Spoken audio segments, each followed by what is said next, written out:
Corona महामारी की वजह से जब देश में लॉकडाउन लगाया गया तो सभी लोग एक साथ बेरोजगार हो गए, सिवाय सरकारी कर्मचारी के। तब लोगों को सरकारी नौकरी की अहमियत और ज्यादा समझ में आई। लेकिन हमारा सरकारी तंत्र इतना सड़ा गला है कि उसके लिए दिन रात काम करने वाले कर्मचारी को भी अपनी सैलरी और पेंशन के लिए महीनों इंतजार करना पड़ता है। आपने कभी नहीं सुना होगा कि मंत्री, विधायक, सांसद इन लोगों का भारी भरकम सैलरी और भत्ता समय से नहीं मिला हो। लेकिन देश में कितने विभाग हैं जिनके कर्मचारियों को समय से सैलरी नहीं मिलती है। अभी उत्तर प्रदेश जल निगम के 25,000 कर्मचारी हैं जिनको पिछले 6 महीने से सैलरी नहीं मिली है।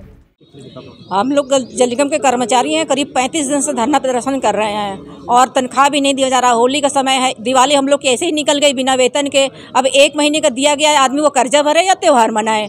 हाँ, और उसमें अगर इस तरह का अगर 5-5, 6-6 महीने का तनख्वाह नहीं देना है, अगर किसी तरह की अगर चुनाव की ड्यूटी लगाई जाती है तो कोई भी कर्मचारी जो है चुनाव ड्यूटी पंचायत वाली करने को तैयार नहीं होगा। हम लोग ये चाहते हैं कि हमारा 5-6 महीने का जो पेंशन है और ये वेतन है और जो कंपनी नियुक्ति वगैरह है सब बहाल किया जाए। हम लोग को इतना प्रताड़ित मत न किया जाए कि मानसिक तनाव में, आर्थिक तनाव में इतना है, सभी हैं जो कार्यरत हैं या जो सेवानिवृत्त हैं कि अगर किसी के साथ में कोई हादसा हो जाएगा तो उसकी जिम्मेदारी कौन लेगा। और लोग भी मृत्यु से हो भी जा रहे हैं पैसे के अभाव में, ना इलाज करा पा रहे हैं, ना फीस जमा कर पा रहे हैं, बच्चों के स्कूल से नाम भी काट दिए जा रहे हैं। घर पे जो पैसे मांगने के लिए आते हैं वो बदतमीजी से बात भी करते हैं। दुकानदार है वो राशन देने के लिए जो है मना करता है कि पहले पैसा दीजिए पहले वाला, फिर आपको पेमेंट किया जाएगा।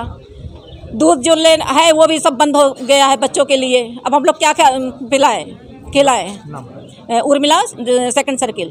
इसमें 10,000 कार्यरत कर्मचारी हैं जिनकी सैलरी रुकी हुई है और 15,000 पेंशन वाले हैं। इन सभी को सैलरी पिछले सितंबर से नहीं मिली है, जिसकी वजह से पूरे उत्तर प्रदेश में ये लोग सरकार के खिलाफ धरना प्रदर्शन कर रहे हैं। फिर भी विभागीय मंत्री और पदाधिकारी कुछ कर नहीं रहे हैं। सैलरी नहीं मिलने की वजह से इन कर्मचारियों को काफी दिक्कतों का सामना उठाना पड़ रहा है।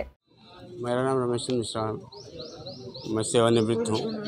6 महीने से वेतन न मिलने के कारण सारे कर्मचारियों के और सेवानिवृत्त व्यक्तियों की स्थिति बहुत ख़राब हो चुकी है और दवा न होने के कारण, ठीक से इलाज न होकर हमारे कई साथी मृत्यु को प्राप्त भी हो चुके हैं। और ऐसी स्थिति में सरकार से हमें अनुरोध है कि वो 5 महीने का वेतन एवं सारे कर्मचारियों को सप्तम वेतन मान के होली का त्यौहार है, किस तरीके से त्यौहार मनाया जा रहा है ये समझ में नहीं आ रहा है। घर पे जाते हैं तो बच्चे पूछते हैं कि कुछ लाओ, कहाँ से ला के दिया जाए, तो वेतन ही नहीं मिल रहा है, पेंशन ही नहीं मिल रहा है। रमेश मिश्रा। सूबे के मुख्यमंत्री योगी जी ने 3 बार सैलरी और पेंशन देने का ऑर्डर भी दिया, फिर भी कर्मचारियों को सैलरी नहीं मिली।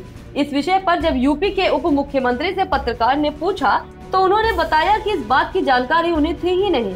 उत्तर प्रदेश जल निगम के कर्मचारी प्रयागराज में भी धरना प्रदर्शन कर रहे हैं। सैलरी और पेंशन नहीं मिलने से कर्मचारियों की दीपावली खराब तो हो गई थी, अब लगता है कि होली में भी मायूसी ही हाथ लगेगी।